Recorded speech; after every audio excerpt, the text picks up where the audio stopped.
And let me just say this right from the start, guys. I have said to you over and over and over for several years now that inside sources in the Obama camp there shared with me this is what they've been trying to pull off.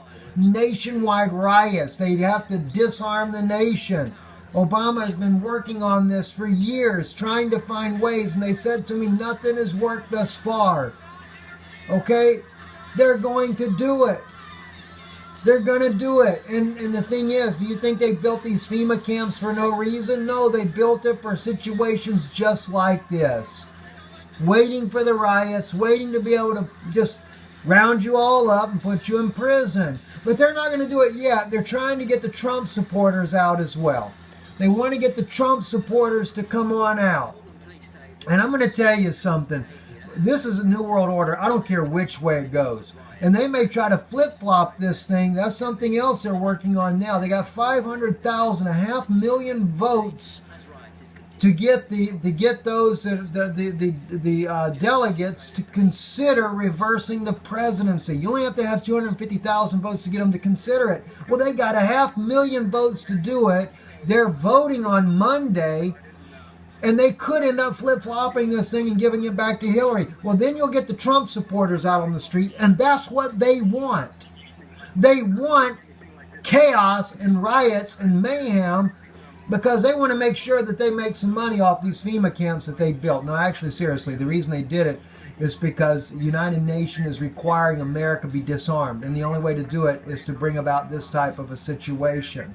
Flash bang grenades is what you're seeing going off right now, and this is Portland, Oregon. But friends, this is all over the nation. Look at what he's going to show you here. This is going to show you all the different flashpoints of riots: New York, Philadelphia, Washington D.C., Baltimore, Salt Lake City, Oakland, California, Los Angeles, of course, Portland, Oregon, everywhere, Dallas as well.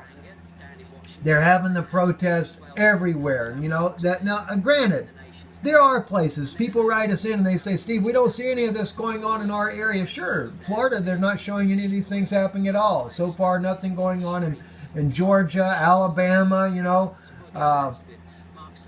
they're picking nerve spots. But believe me, they're going to try to drag everybody out into this. It's just disturbing for me to see all of this. All right, let me show you something else here as well.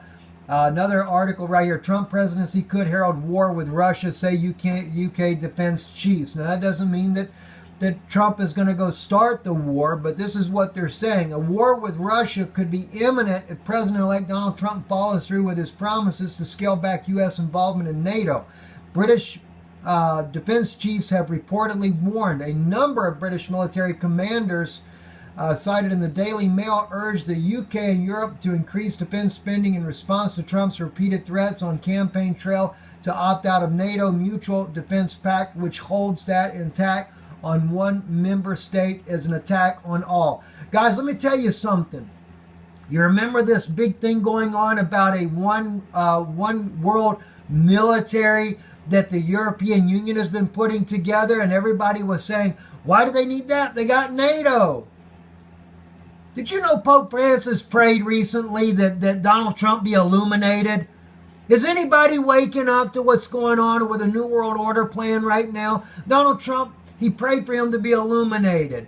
You know what? They're going to work on him. They're going to make sure he becomes their puppet man, that he becomes what they want. And I think the pulling out of NATO is part of that plan, because that's why they're creating a one world. I said it didn't make sense to me at first when they called the EU army that they're putting together a world army. That just sounded weird. Why would they call it a world? Why don't they call it the EU army? Why is it the new world army? They're doing all these things. They're making the changes. And do you think that Vladimir Putin, when he took and created his own World Wide Web for Russia, do you think that that's by chance? That might become the entire New World Order internet system to make sure that everybody is controlled. Has anybody thought about that for a moment? Has anybody thought about the possibility that BRICS, as I said recently and everything, BRICS is part of the New World Order monetary system to replace the IMF? They're setting it all up. And we've all been duped into believing that this is just a rogue runaway system. Oh my gosh, friends, I'm going into all these things for you to try to break it down. They've been setting up the New World Order and the things that we've been thinking is happening and stuff. NATO and this New World Army that Europe is putting together and the BRICS. All this is Russia trying to make their own little independent thing over there. No, they are setting up the New World Order system. And the Czech Republic going to a cashless system, the EET, electronic evidence taxes system here. You know, by 2018, there will be no cash in the Czech Republic. And that's not just the Czech Republic. It's many other places as well. We're duped. We've been had. America is being duped right now in this election here. It was done, I believe, intentionally to create a riot scenario in order to cause the chaos to bring America down. Oh my gosh, friends, I love you guys, and I'm just disturbed at what I'm seeing. By the way, we do need your support in what we do. We can't do it without you, and I know before long it'll probably become a situation where support is nearly nothing. It's already going that direction now. So I do have to just remind people here and there, because we do need your help. IsraeliNewsLive.org, IsraelReturns.com as well. Those are the two places you can donate online, or you can mail us here in the Czech Republic. You have to do it to Danun Institute, though, because that's the name of the organization that we have. Israeli News Live is just a subsidiary of that organization. I'm Stephen Benoon. Thank you, and God bless you for watching. Shalom.